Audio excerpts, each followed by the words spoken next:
Hello. Jetsunma, thank you so much for your talks today, and I enjoyed watching the movie. My name's Charles, I'm from Melbourne. I find the idea of many different types of consciousness really helpful, because I must say at times I've felt confused by the idea that one of the aggregates that we're not to identify with is consciousness, and yet at the same time, as you're saying, that our deepest nature is a consciousness of a certain kind. So yeah, it's non-dual consciousness. Yeah. It's not our ordinary conceptual thinking consciousness. So what I wanted to ask was, given that consciousness, that non-dual consciousness, is described as luminous, clear, and cognizant, what the connection is to love or loving kindness and compassion, whether loving kindness and compassion are just ways of undoing the ego to reveal this, or whether they actually spring from it or are a part of it, because it's not described as compassionate or loving, or it's just described as clear. And No, I mean that luminous cognizance is the very nature of compassion and loving kindness. And love is just its nature, but it doesn't mention it in the Dzogchen text. And they talk about from that emanates this compassionate activity. Actually, they do mention that.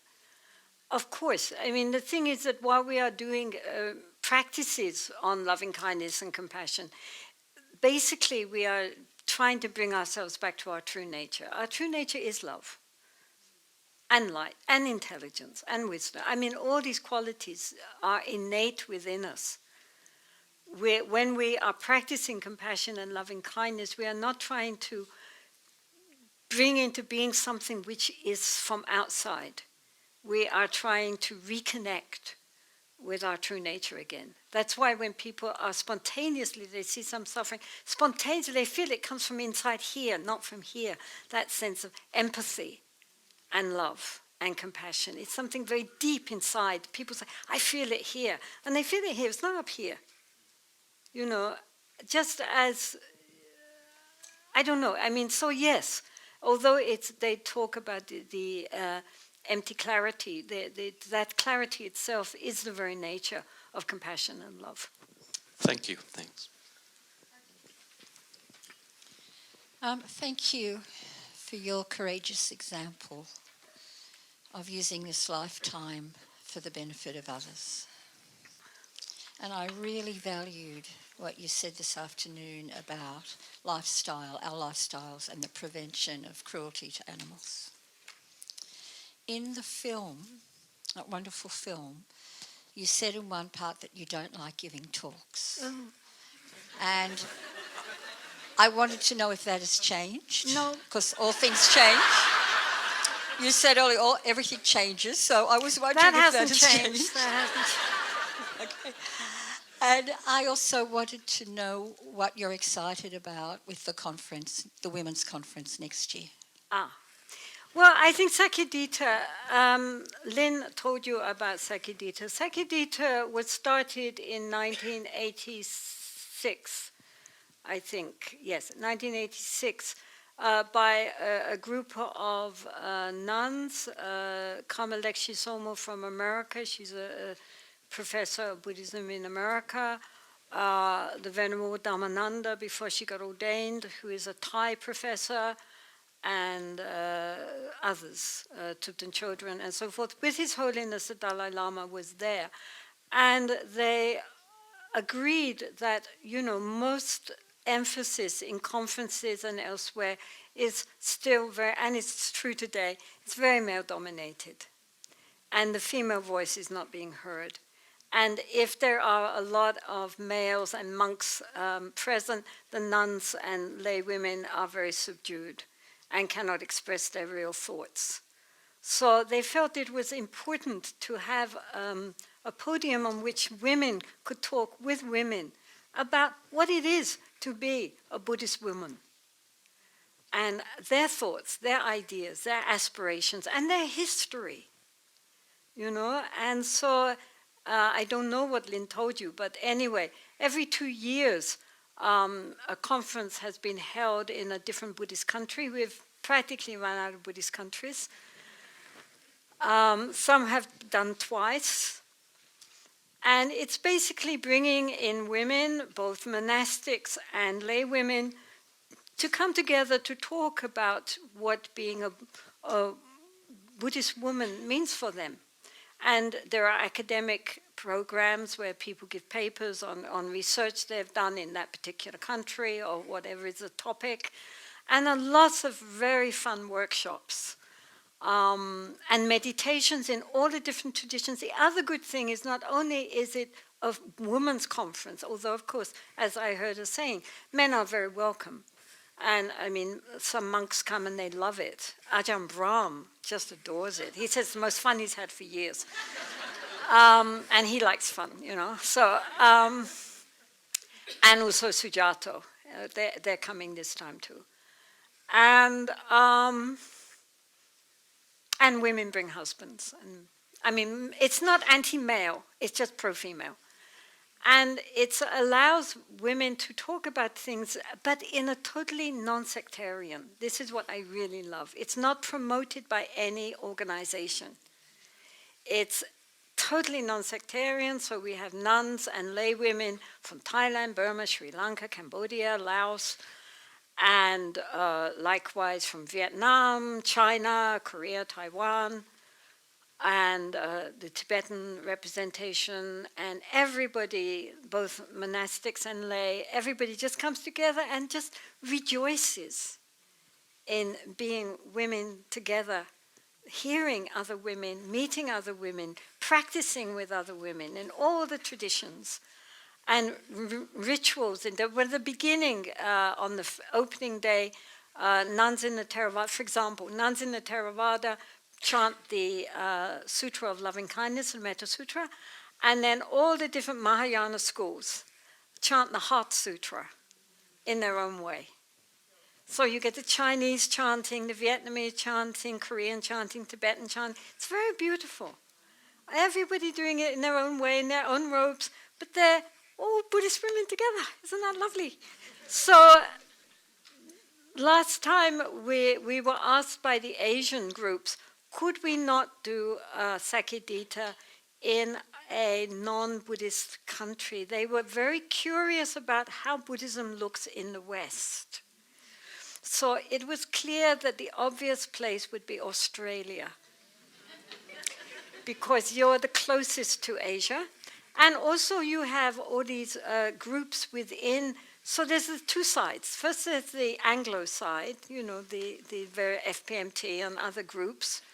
But then there are also the other Asian groups which are alive and thriving in Australia, who normally don't meet each other very much. So you have Vietnamese groups and Chinese groups and Korean, Sri Lankan, and so forth. So we thought it would be wonderful also for the women, especially from those, to come together and meet each other, as well as meeting with the Caucasians. And everybody together appreciating how Dharma is practiced in Australia.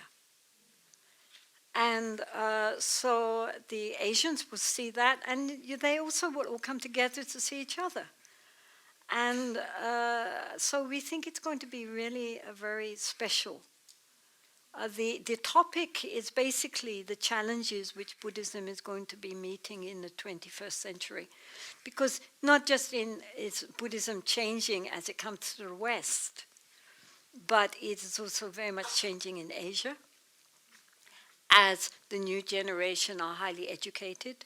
Traditionally in Asia, so many, the monks who had all the time and the training were the ones who had the expertise, right? They were the ones who were educated, they were the ones who were the professionals.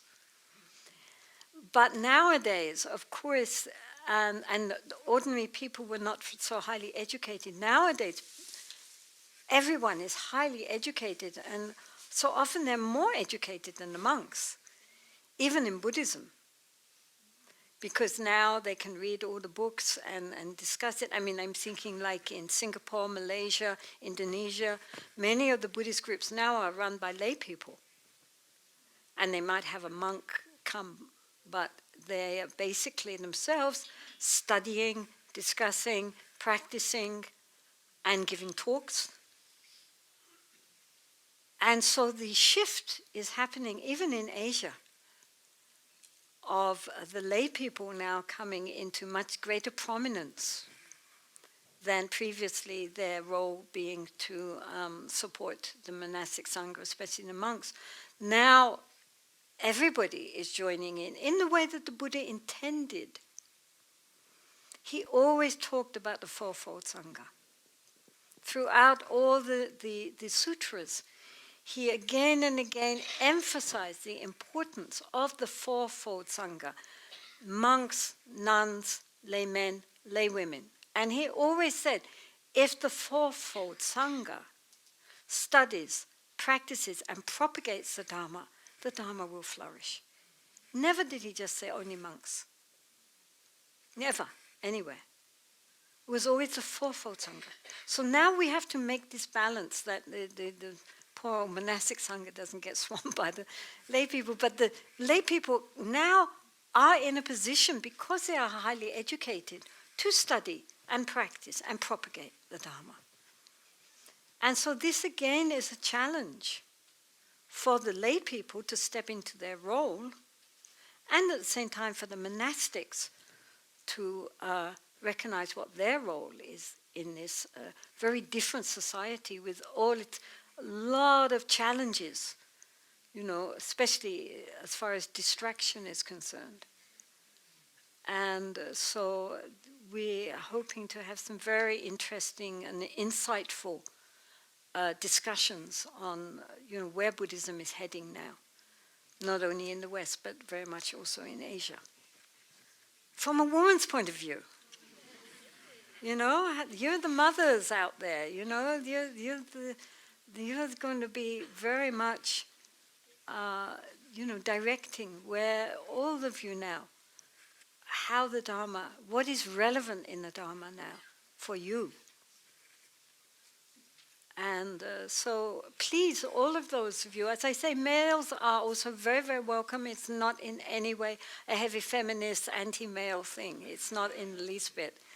Men are very useful. They can get rid of chairs. They're very, very useful. So we don't mind.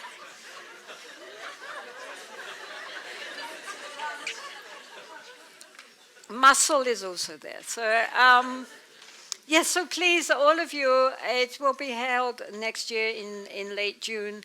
And please keep looking, as Lynn showed you, the website, how we're getting on. But we really hope that as many of you as possible will please attend. It will be it's a wonderful thing. I hate conferences. But Sakadita is a very, very special conference. It's a lot of fun. And we also learn a lot, and it's a lot of bonding going on, and it's very, very, very positive and very needed in this world. So please keep attending. Hello. Yes. Hello. My name is Lee. Yes. I'm so happy to be here today. I have a metaphysical question, or maybe not so metaphysical. I just want to know, how can one become grounded in order to reach their higher vibrations? That is a bit abstract. I don't know about metaphysical. By being present. The whole problem, we are not grounded because we are not here. Our minds are caught up in the past, they're caught up in the future, they're running around analyzing or interpreting or judging or everything what is happening in the present, and they just are not capable of being open and spacious to what is happening in the moment. This is our big problem, is that we are not here now. We're everywhere else, including flying in space, which is not where we are. If we want to be grounded, then we should be conscious of our feet on the ground, mindful. Okay? Thank you.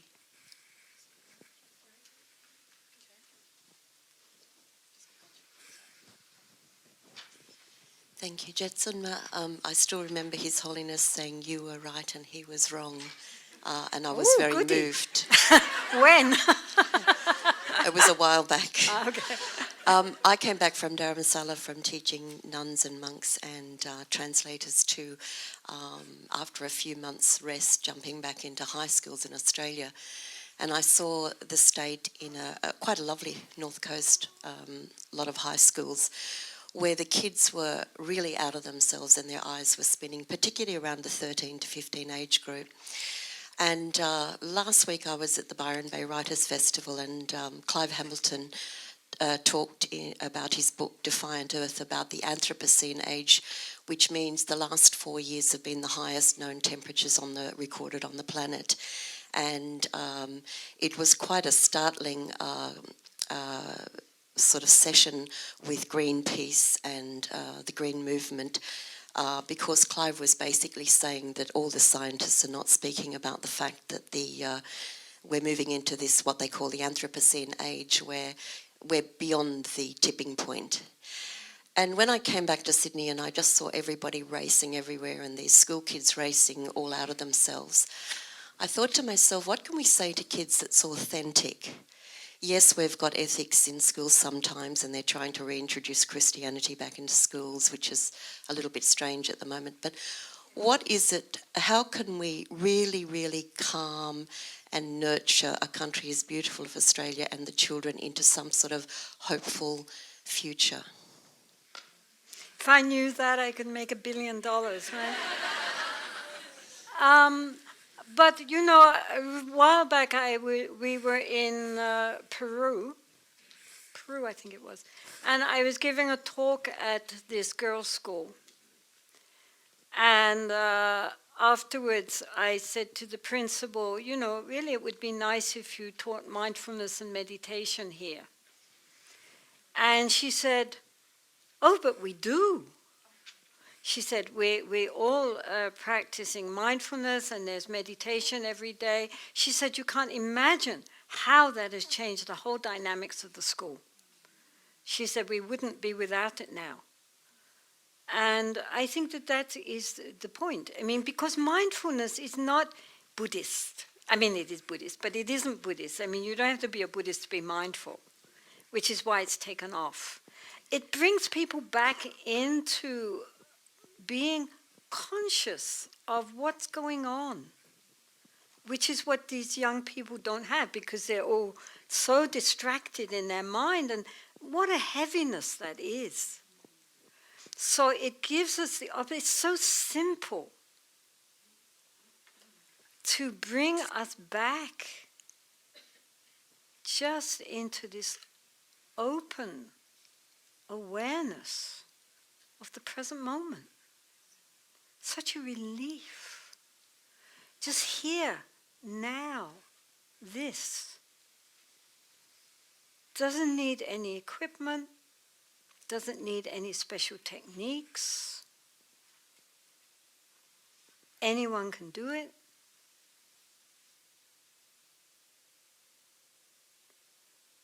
And people I know who have been to like intercity schools, invited to teach mindfulness. And they say that, you know, also the teachers have to learn, of course. But they say how amazing it was, how quickly the energy changed. And they were told when they went back weeks later that it has state changed, that they are practicing this, what they taught them, and that it wasn't just a moment, you know, 5 minutes and then off they go again. Really made a fundamental change. This ability just to be mindful and aware. And so I think that's the best thing you can do for children, because it's not a matter of belief. It's not a matter of, you know, conditioning anybody. It's just a matter of being present within yourself, in the moment. And it gives this inner silence, which is so lacking in the world nowadays. Inner space, inner silence, and just being. I think that's the greatest gift you can give to anyone. And children love it. Even little children respond very quickly. They get the idea very quick. They can do it. I think it should be taught in all schools. They do teach it in a lot of schools here. Good. They should. I mean, it's nothing to do with your religious beliefs or non-beliefs. It's nothing to do with anything. It's just to do with coming back into yourself, which everybody is so out that even the opportunity to spend a few moments back within yourself is such a blessing.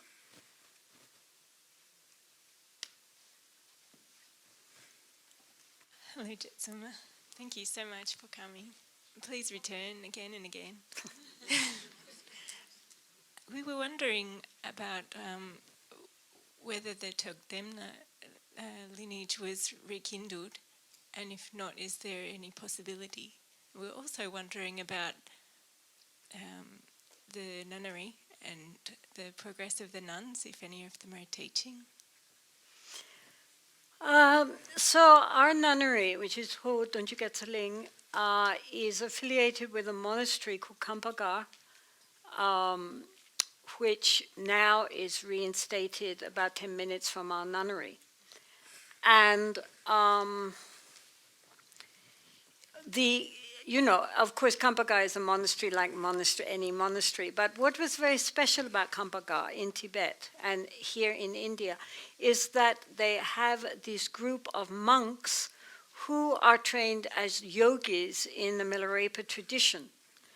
And they are called Togden. Togden meaning realized ones. Tokpa meaning realization of nature of the mind. Den meaning having it. So they are trained, often their training lasts 15 to 20 years, during which they are not seen or hardly seen at all. And they just do practices, especially Mahamudra Dzogchen and the 6 yogas of Naropa.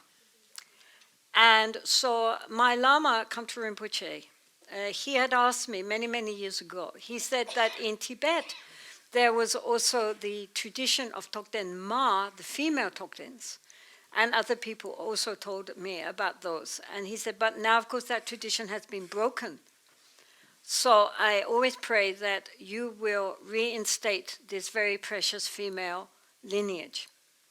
So, I mean, years went by, and eventually, anyway, around in the 90s, the late 90s, then the monks in my monastery asked me to start a nunnery, since the lamas asked me to start a nunnery, since there was nothing for the women.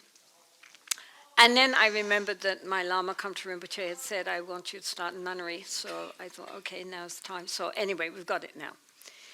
And within this nunnery, we now have about 110 nuns, I think. We have, the nuns mostly are studying. They're studying Buddhist philosophy. They also, of course, learn English, Tibetan, and various other things. The little ones study also mathematics and science and a bit of geography. But within that study program which they have, which lasts about 12 years, they also have another section which is the retreat center. And this retreat center is for nuns who want to train to become Togden Ma. So at the moment we have 8 nuns in that retreat center, most of whom have finished about 8 or 9 years now of retreat. And so they are in there, they stay in there, they meet each other, although they have each their own separate room. They are trained by the head Togden, the head yogi from Tashijong, who is now in his 80s, but he personally teaches them. And every 3 years they come out just to get health checkups and meet the other nuns and have a little rest, and then they're very quick to go and go back in again. So most of them, I think, are continuing to keep going until they are recognized as Tokden Ma, which will probably take another 9 years maybe. When great lamas come to visit them, such as the Karmapa, Mingyur Rinpoche, Songye Rinpoche, and all these lamas, they always spend hours with the Tokdens. And the Tokden Mas, our would-be Tokden Mas, are little yoginis who have long hair down to past their knees, some of them. And talking with them and individually giving them audiences to discuss their practice with them. And they also take them very seriously. So they're coming along very well. I see them every 2 weeks for a bit of a gossip. They usually know more what's going on than I do. They're fine, they're good, they're healthy, and they're very dedicated to their practice, so they're fine. All the nuns right now are in retreat because we have a 2-month retreat during the rainy season. It's now monsoons in India. So during July and August, they go into a silent retreat. So they are there now. And then they're going to do a Vipassana retreat for 10 days. And then we start new terms. So they're doing fine. Everybody's well. And anybody's very welcome to visit if you happen to come to Himachal Pradesh. We're about 2 hours from His Holiness the Dalai Lama. So if you're in that area, please do come and visit us. There are other monasteries also in that area, many monasteries. And we have a guest house called Tara House. And a cafe with excellent coffee called the Dragon Cafe. And we also have a small retreat center for women. So any women who would like to practice are welcome to come there, provided they know themselves what they need to practice. There's no teacher there to teach them. But anybody who has a practice already and wants to have a safe and conducive environment is welcome. And so yes, we're doing fine. Nuns now are on the up and up. You know, from when they started and how they were regarded by monks and lay people to the present day, where they are very respected for their level of scholarship. Now, nuns are teaching nuns, they're becoming geshe-mas, they're going to be kenmos, tokden-mas. They are learning that anything which the monks can do, they also can do. And everybody is respecting that and appreciating that. And certainly the monastery of Kampaga, Tashijong, the monks treat the nuns very much as their Dharma sisters and love them very much. And there's not a sense of, I mean, they're just very happy that they're there. And they're always very kind and very loving towards the nuns. And so, yes, so indeed, any of you who happen to find yourself in India and in Himachal Pradesh, which is a very beautiful state of India, probably the nicest state in India, mountains and trees and flowers and very green and very pleasant, many monasteries and nunneries. His Holiness the Dalai Lama is there, the Karmapa, if he's in India, is there, many high lamas are there. And it's a very nice and peaceful state. So you're all very welcome. And yes, I think now we've more or less finished our time. So thank you all very, very much. Oh, yes. Is it a quick one? Thank you for coming. And if people go, please take some baked beans, Heinz baked beans. I brought them to you in India. Recently faced with excruciating pain that was probably going to end in death, but clearly didn't. My mindfulness went straight out the window. So given that it may be something that we might all face, what can be done in such a circumstance, like being hit by a bus and knowing you're going to die soon? Well, dying soon, we're all going to die soon. I know, but in terms of mind, sorry. Yeah, but I mean, I think as far as pain is concerned, the Buddha said that there are two kinds of pain, two kinds of dukkha. There is physical dukkha, physical pain, and that is unavoidable, having a human body. And there is mental pain, which means a resistance to the physical pain. And that is optional. We can have physical pain and resent it, or we can have physical pain and accept it. Personally, I recall when one time I was cutting wood and nearly cut my thumb off when I was in the cave, so there was nothing I could do. I just bound it up in a big cutter and sat there with the pain. And I thought, well, seeing this pain is very powerful, it would be a good object of meditation. So I sat there with the pain, and I just directed the attention to the pain. Not thinking pain, just thinking sensation. And it was really fascinating.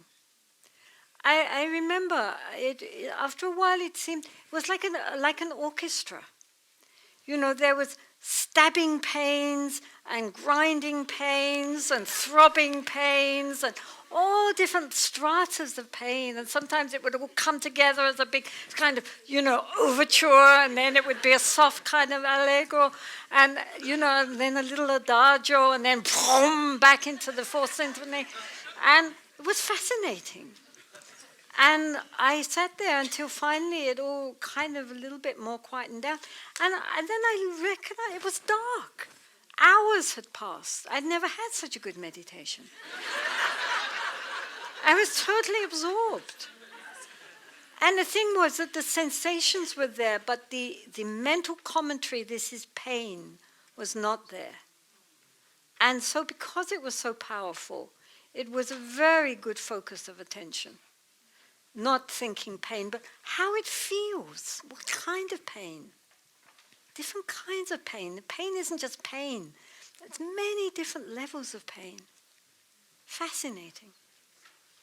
The other thing we can do is Tonglen, where we consider breathing in all the pain that everybody else is suffering, which is like my kind of pain, bringing it in onto ourselves and then transforming it into well-being for others, and willing ourselves that we should take in the pain of all beings, which is a very powerful meditation, which many great practitioners do when they're in, a state of great physical challenge.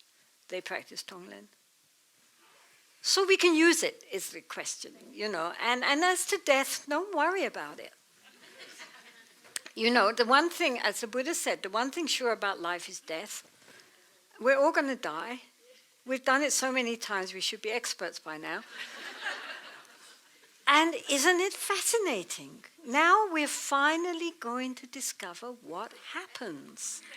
Everybody has their version of what comes next. Now we're finally going to find out.